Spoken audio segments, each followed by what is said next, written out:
Hi. Hi, how are you? Good. We got our aprons on and we are ready to rock and roll. This is Julie Sizemore from Creative Cake Supply in Green Bay, and if you bake or you make candy, you probably know about our place. If you don't, you should know about it because you sell everything, to help from baking cookies to cakes to candies, you name it. Yep, and the store is a buzz right now. It is. And we are bringing in all kinds of really fun stuff. And this type of craft that we're going to do is edible, plus it's fun, plus it's nostalgic. Fun. So, a lot of people cook sugar and add flavorings to it, lay it out into some powdered sugar on a heat-resistant either baking sheet or even on their countertops, and then cut it apart and make little cut glass candies. Well, what we're doing is taking it a step further, and we're actually going to turn it into tree ornaments, gift tags, really fun edible gifts for that someone special. Look at this. Look at these. They almost look, I can't believe it's candy, and they're not all that hard to do. No,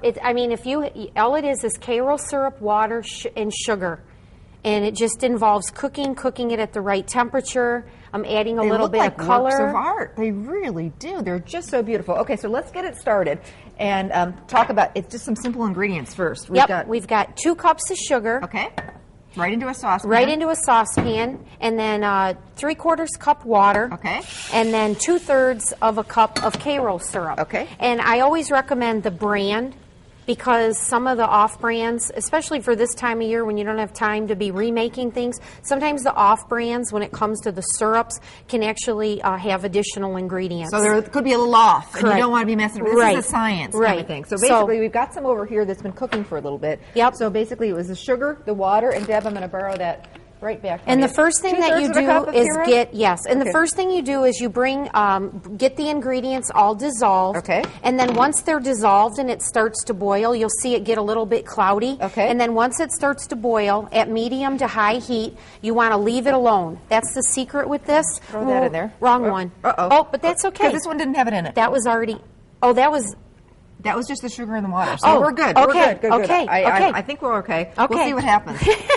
Who knows? Well, guess what? I have some pre-made if that one doesn't turn out. Okay, so basically... So what you want to do is once you get the ingredients dissolved, you leave it alone. Okay. Now, if you're going to add coloring to it, when it gets to 260 degrees, and this is when a candy thermometer is important, okay? And in order for your candy thermometer to work accurately, you need to get enough of the probe submerged into the liquid. So if you just have the tip in there, it's not going to read correctly. Got it. So what you want to do is you want to heat your sugar water, mixture, and the Karo syrup. Correct. To what temperature? To 260. 260. And then if you're going to color it, then that's the temperature you want to color it. And what we're using is going to be the gel food colorings. The ones in the grocery store with a lot of water in it for this particular recipe would just take longer to cook because of all that extra water. Got it. So the gel food colorings like these actually don't have much water in it, so the water will cook out fairly quickly. Perfect. But that's why you add it at 260. So we're gradually going up there, right? So you're at 212. Okay. Okay, and at the beginning it takes a long time to get up to the temperature, but once it hits 260, 270, your final cooking temperature is actually 300. Okay. And if it gets over 300, it'll start to get an amber color. That's going quick and now. And then so you don't want it to be that color. Okay. So I've never seen a thermometer like this. We've been doing a little bit of candy making on the show. This looks very, very cool. Well, this one, it actually has a timer, plus you can set it to the temperature you're waiting for it to alarm you when it gets there. Oh, I like that. Plus, it also works as a meat thermometer, so you can put this in your meat and then shut the probe cord in the oven door and have this sitting outside the oven. Oh, cool. And it has a magnet on the back. Very cool. So So now it's rapidly going. Right. Getting up there. And so and you'll once you get working with this, you can smell once it's starting to get to the right temperature. So when it hits 260, what you'll want to do is color it. The flavorings that we're going to work with have very little or no water at all in them. And they're either natural oils or flavorings. Some of the new ones we got in are cola. Fun. Saltwater taffy, red licorice. Ooh. If the flavoring has a color, you want to be careful. Don't like try to add cola, which is going to be brown, and then put green on because it's going to be ugly. So if you want it to be pretty, make sure that you work with your colors and your flavorings accordingly. So what should we do? We're going to put a little bit of red food coloring in there. So we're going to say it's at 260. You don't have to do anything because that's going to work itself in. Yep, because the whole point to this is not having to touch it. And then once it gets to 300, we're going to remove it off the burner. We're going to let it settle down a minute, add our flavoring to it, and you want to be careful because you could get like a steam blast. So whenever you're working with cooked sugar, you want to be very, very careful. All right. So we're gonna let that hang out. Now tell me about these. These are cookie pans. And what's really cool about these is you can use these to put your shortbread or any cookie dough in, bake them in the oven. No rolling. No rolling involved. Push them them in, pop them out. Love that. Couple different varieties, but what we're going to do with them today is we're going to use a little bit of Pam cooking spray. Point with the Pam. Make sure it's not out of date because if people are consuming this, you don't want the Pam to be rancid. Yeah, no, that wouldn't be good. And I'm only saying that because I know that from experience. So give your little cavities a little blast of the spray.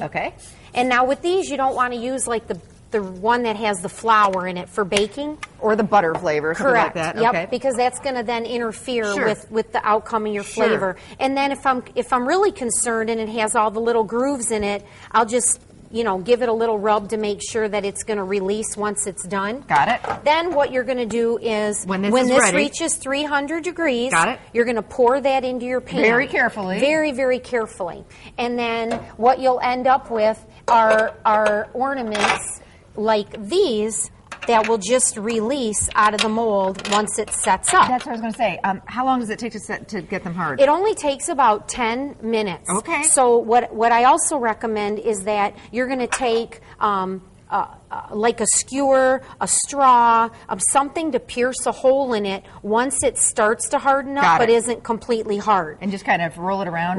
Because if you want to be able to thread something through it, you need a hole. Now, if you don't want to deal with the whole cooking the sugar thing, which some people, don't want to do that, we carry the little candy bits in the shop for adding into chocolates to make barks. So this is key lime, cherry, and lemon, and what you can do is sprinkle that into the pan. I'm going to just do a little rainbow one and then bake it in the oven at 350 degrees. So then when that pops out, you're going to have same thing. And this is going to taste like those three flavors. Oh, that's easy. So this is a lot easier. Right. This is not going to have as transparent of a look as the cooked sugar. And then and you've got a hole in there, so again, that could be the gift tag or the or the little ornament. Very, very cute. So I'll pop this in the oven at what's the temp? 350 degrees. For how long? It just takes a couple minutes. And you can watch it, and once it starts to liquefy, you're good. So then when they set up, you pop them out of the pan, and this is when the magic happens. This is when you can add details. If you like this Christmas tree, for example, if we want to go, this is royal icing. You don't want to do buttercream with this. Powdered sugar, meringue powder, and water. Recipes on the website.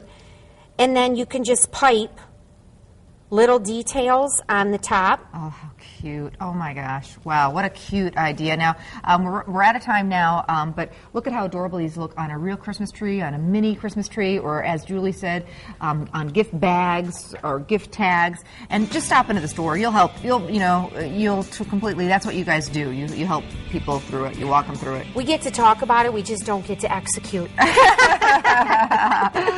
Well, Julie's going to stick around, and we're going to make some wonderful chocolates and things like that. So don't go anywhere. And up next, we're headed to actually to my house to make the cutest gingerbread brownie with Packer wife, A.J. Hawk's wife, Laura Hawk. So stick with us. We'll be back.